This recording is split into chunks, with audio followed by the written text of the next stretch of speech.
Okay, I've been using Canva for years and still had a moment the other day where I stumbled across a feature and thought, wait, how have I not known about this? There are tools sitting right inside Canva that most people never even touch. And they're the exact things that make the difference between a design that looks amateur and one that makes people think you must have hired a professional graphic designer. So I'm sharing 10 of my favorite of these features today. And you know I'm not about gatekeeping, so I'm going to show you exactly how to use each and every one of them. Number 7 is one that just recently came on the scene that most people still don't actually know about, so make sure to stick around specifically for that one. Let's dive in.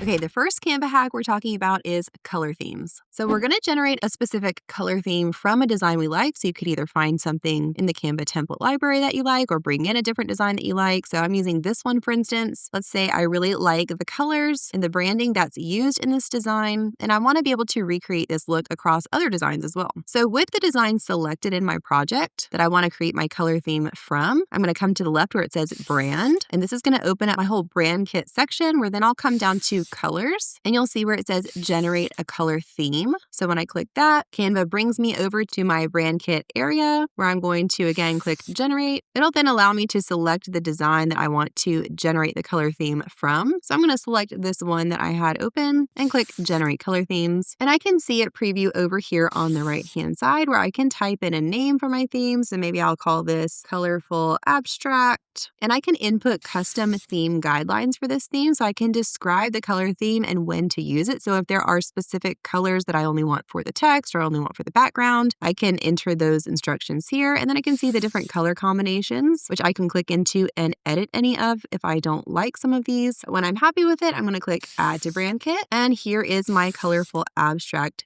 theme. So the main difference between your color palette and your brand kit and the theme is that your colors are what you can use individually in your designs to make sure things are on brand, but your color theme will tell Canva which colors inside this theme to use for what. Again, so when you're creating, it knows which colors to use for the backgrounds, which to use for your elements or your text, and you can get as specific with it as you like. So then let's say I'm editing something else like a carousel for social media, like this for instance, and I want to change out the colors and branding here to fit my new color theme. I can come over to my brand tab again on the left and click under colors where my theme is. So I can see colorful abstract theme here and click apply. And you can see it changed some of the colors on this page, and I can continue shuffling to see different combinations of the colors within my theme. If I wanted to apply this to all of the pages of my carousel here, I can choose apply to all pages, and it instantly turns all of the pages to the colors in that theme. Now, one note here is that to have access to the brand kits where you can create your color themes, you will need to have access to the upgraded Canva Pro plan. So if you don't have that plan yet, I've got a free 30-day Canva Pro trial linked in the description box below. You can use that to try out Canva Pro, not only to get access to this feature, but all of the different upgraded premium fonts, elements, and tools within Canva to see if you like it and see if it's a fit for what you need. All right, let's move right along to our next hack, which is graphic styles. So when you are looking for something in the Canva Elements library, you come over here to the left and clicked on Elements, and you're typing in something that you want. So let's say I want a graphic of a banana. I now no longer just have to sift through all of the different results that come up for what I type in, but before I search for it, I can click this little plus button and filter it down by styles. So I'm going to click where it says styles, and this is where I can select the exact graphic style that I want my banana in. So I could say cartoon style, pixel art, comics, watercolor. There's lots of different choices here. So for instance, I'm going to choose comics and then search for that. So it's only bringing up the banana graphics that are in this comics style. If I wanted to try something else, I could come back to styles and choose something like watercolor. And here are a bunch of beautiful watercolor style bananas. So again, this is just a way to save a ton of time and to make sure that the results that are coming up when you search for something are more in line with what you're envisioning. Now, quick note, I'm going over 10 amazing Canva hacks in this video, but there are so many more than I could cover in just one video, and that's why I created my Canva hacks cheat sheet. It has my actual 18 favorite techniques that my team and I use almost every single day for our business inside of Canva. So if you want more of these hacks and tools, and if you want to see exactly what my team and I are doing inside of Canva for our business, then you can grab that guide completely for free. It's linked below, and it'll walk you through all 18 of those really useful Canva techniques. Okay, next up on the list is one of my favorites, and this is 3D elements.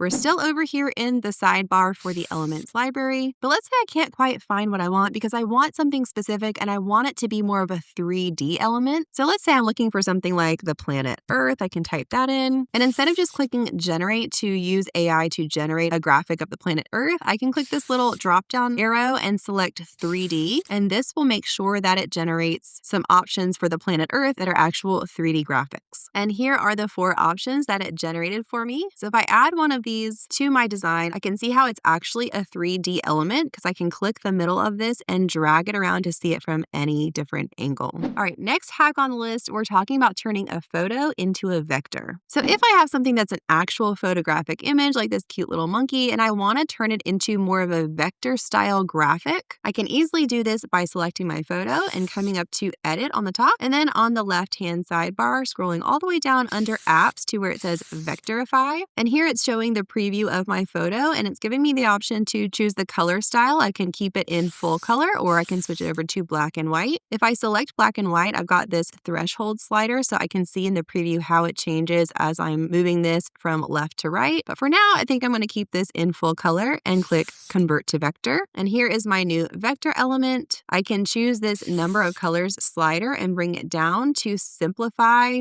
what this looks like if I want fewer colors, or bring it all the way to the right to give it more and more detail through more colors. I can also see the current colors that are in this photo here listed under all colors. If I just wanted to select one area of the photo and change out just that one color, I could do that by selecting any of these, or I can use these color palettes to just quickly apply a totally different color palette to this. These are really fun to click through and just see what it could look like. Again, you can always change the amount of colors with your slider here. And next up, we're going to keep working with this cute little monkey photo for our next Canva hack, which is image blending. So you can see I've got my photo here. I've moved it to the left and then I've just selected this kind of dark bluish purple color as the background. But there's a really cool technique that I can do to sort of make it look like this photo is just blending into this background color. So what I'm going to do now is come over to the left to my elements area again and click on shapes and just add a simple square shape that I'm going to then change the color of by coming up here at the top to the color circle. And I want to change the color of this square to match the background color that I already have there, which is showing up in my colors in this design. But if for some reason you're not seeing the color you want, you can always choose it from this add a new color. I can just select it from here. And then if I click on it again, I'll see these options to keep it a solid color or switch over to a gradient. So for this, I'm going to switch over to gradient, and it's showing 2 different colors in my gradient right now. If you're not familiar, a gradient is where it's showing one color on one side and blending into a totally different color, but you can have more than 2 colors in a gradient. I could add a 3rd color here, a 4th color. So I'm going to keep this at 4 colors for this demonstration, but you can play around with this until you get the look that you want. I'm going to go ahead and click into each of these additional colors and select the same background color. I can use my color picker, which is this little eyedropper symbol. So I can choose that and just hover somewhere over the background color to select it. And I'm going to do that again for this 3rd color circle and the 4th color circle. So now I can see I've got the same background color for all 4 of these in my gradient. And now I'm just going to click into each and use my transparency slider. So you can see when I click into one of these circles, this slider right here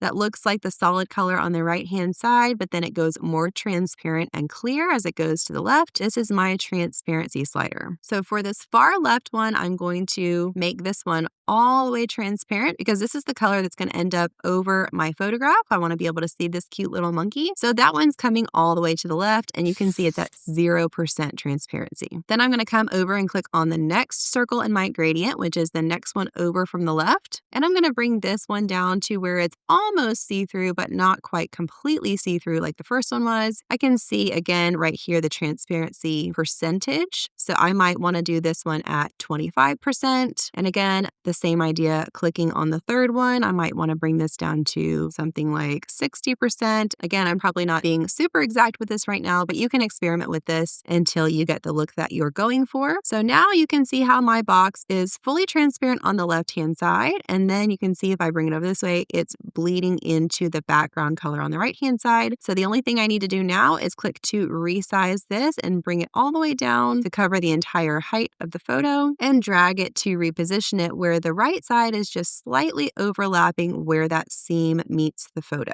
So that's pretty good. You can still see the little seam underneath there. So I'd probably want to continue playing around with this by just widening it or bringing it back to make sure I have the right effect there. But that's the basic idea to give it really cool blending effect. This is something that's pretty easy and simple to do, but it levels designs up so much and makes them look so much more professional, especially if you're creating things like invitation templates to sell or really any kind of digital product. This is going to come in really handy for you. Now, speaking of digital products, if you're interested in making money online selling different types of digital products, which means you're not having to actually create anything physical, digital products are amazing because you create them once and then you can set them up to sell on repeat over and over again, making you passive income each time they make a sale without you having to ever even lift another finger to fill or ship any orders. If you're interested in that, then I've got something that's going to be super helpful for you. It's my deep dive 45-minute long digital product masterclass, and it goes through my exact 4-step system to start and grow a profitable digital products business, even if you've had no experience. So I've got that linked in the description box below. Feel free to hop over and watch that when you get done here watching this video. It's going to get you started off on the right foot so you're not wondering what to do to start this type of business. All right, let's move right along to our next Canva hack, which is adding outlines. I always think this effect makes designs pop and feel so much more polished. So let's take this photo of this girl, for instance. If we have this, we can select it, come up to edit at the top, and under the tools area, we're going to select magic grab. Again, this is a Canva Pro tool, so you'll only be able to use this if you are a Canva Pro user. Definitely use that link below to grab your free Canva Pro trial. But once you have access, you'll click magic grab, and this is going to use Canva's AI to separate the subject of the photo from the background. So then we can just click to select the girl herself. We're going to click grab, and it's going to go ahead and create those 2 different layers for us so we can move on to the next step. Okay, so now we have separated her from the background. We know because we can click on the subject of the photo, move her around. But with the subject selected, then we're going to come again up to the top where it says edit, and this time come down to the bottom where it says shadows. We can click to see all of the shadow options, and for this one, we're going to select outline. You can see it immediately puts an outline around the girl, and we can change the color of the outline if we want. We can even change the size of it, so if we want more of a thick outline or a thin outline, and the intensity. So that basically just means how solid or transparent that outline appears. Again, a pretty easy and simple effect to apply, but does so much in leveling up the professionalism of your design. All right, next up is the tool called Background Decorator. This is going to help us if we just kind of feel stuck looking at a blank canvas and we need help to come up with what should be in the background of our design. When you have your page or your background selected, you're going to come up to edit, and there's a tool here on the left side that says decorate. So we're going to click on that, and we can describe what we want to add to the background. So for this example, I'm just going to say brightly colored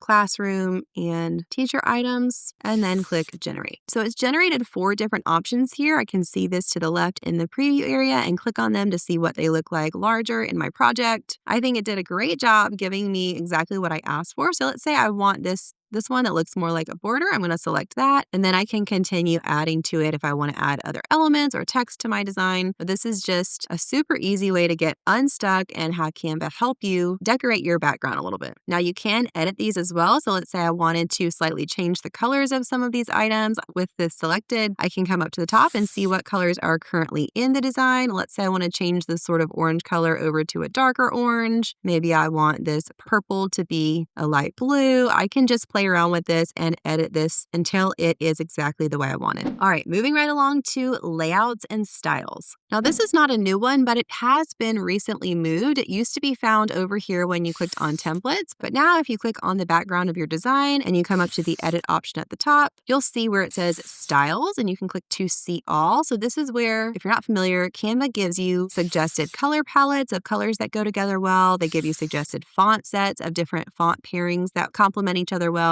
Or you can click under combinations to see a combination of both a color palette and a font set together. You can always click see all to see all the different options here, and you can just click on one when you already have text or elements in your design to just shuffle through and see what it would look like with these different styles applied. If I like one of the styles colors, but maybe I don't like how it's applying to my elements and text, I can continue just clicking on that one to shuffle through it to see all of the different color options and stick with the one I like. Again, this is just just a super simple hack if you ever feel stuck on what font you should use or you don't know what colors to use. Come over here to the layouts and styles to get some ideas. All right, next up on our list is the Resize bundle feature. Resizing is nothing new on Canva. We're familiar with this resize button up here at the top left. If we wanted to take something like this Instagram post size design and turn it into a completely different size. But what is new under the resize option is to be able to turn one size into a bundle of sizes all at one time with one click. So for instance, if I type in social media, I can see the social media bundle right here and go ahead and select that, which says it has 5 sizes included. So then I click resize, and in a matter of seconds, it's given me this same design in all of these different social media sizes. So I've got this one, which looks like more of an Instagram story size. I've got one that looks more like a Facebook size. It even gave me a video option. So again, just a huge time saver instead of having to do each one of these different resizing projects individually. Okay, next up on our list is working with layers. It used to be super difficult to work with a static photo like this, and to change anything about it, you would have to go in and manually try to mask and layer to remove, let's say, one of these elements. But now Canva's made it so we can do this quick and easy with one click. So with this photo selected, again, I'm going to come up to Edit and click over under Tools where it says Magic Layers. And this is going to use Canva's AI to separate all of the different elements in this photo into their own individual layers that can be moved around and resized. And once it's done, you'll see where all the different layers are. So for instance, I could click on any of these to move them around. I can click to resize them. I could remove any of these that I don't want in the picture. This is just such a useful tool to do in a few seconds what would have previously taken us a long time and lots of manual work. Now, one other thing that's super helpful within Canva that you can do with layers is, of course, if you want to be able to move multiple things around together as a group, you can hold the Shift key down and just select all of those different layers and click Group. And that will allow you to move these all as one group and even resize them as a group. But what the recent update here is that you don't have to ungroup if you want to just go in here and make a change to only one of these items. Previously, we would have had to click ungroup and then work with each of these individually. Now I can just simply click into one of these. So for instance, this one, and edit just that one element within the group without ungrouping them. So I hope these Canva hacks were super helpful for you. Don't forget to click the links in the description box below to grab your free Canva hacks cheat sheet. I've got my favorite 18 Canva techniques on it, and also use the link below to hop over and watch my free digital product masterclass. Happy designing!